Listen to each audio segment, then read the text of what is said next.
Kidlat News Updates. Sa ating mga balita, kapitan at asawa nito patay matapos barilin ng riding in tandem sa Iloilo. Bagong presidential body para mapabilis ang pagbangon ng Marawi, binuo ni PBBM. Inflation rate nitong Nobyembre tumaas sa 2.5%. Ako po si Cesar Soriano, kasama ang buong puwersa ng Kidlat News Channel para ihatid ang mga nangungunang balita sa buong kapuluan. Ngayon, patay ang isang kapitan at asawa nito matapos pagbabarilin ng riding in tandem sa barangay Tinocuan, Dueñas, Iloilo kaninang umaga. Kinilala ang mga biktima na si Kapitan Michelle La Pastora Lamela ng barangay Santo Niño, Dueñas at asawa nitong si Rodney Arellano Lamela. Ayon sa investigasyon, magkaangka sa motorsiklo ang mga biktima patungo sa kanilang trabaho nang mag-overtake sa kanilang isang motor, sakay ang riding in tandem at saka sila pinagbabari.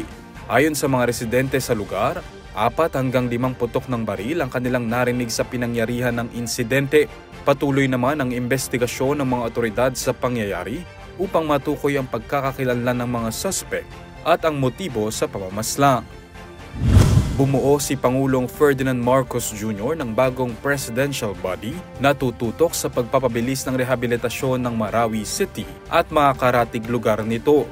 Sa bisa ng Executive Order No. 78, itatatag ang Office of the Presidential Advisor for Marawi Rehabilitation and Development o OPAMRD sa ilalim ng superbisyon ng Office of the Special Assistant to the President o OSA. Ito ay upang pangasiwaan at tiyakin ang efficient, effective and timely implementation ng mga programa, aktibidad at proyekto sa ilalim ng Bangon Marawi Comprehensive Rehabilitation and Recovery Program o CRRP. Minamandato rin ito ang OPAMRD na makipag-ugnayan sa concerned local government units sa implementasyon ng mga programang may kaugnayan sa rehabilitasyon at pagpapaunlad ng Marawi. Tumaas sa 2.5% ang presyo ng mga bilihin sa bansa ngayong Nobyembre, batay sa ulat ng Philippine Statistics Authority o PSA ngayong Huwebes. Sa kanilang datos, mas mataas ito ng bahagya kumpara sa 2.3 inflation rate na naitala noong Oktubre, ngunit mas mababa sa 4.1% na naitala noong Nobyembre ng nakaraang taon.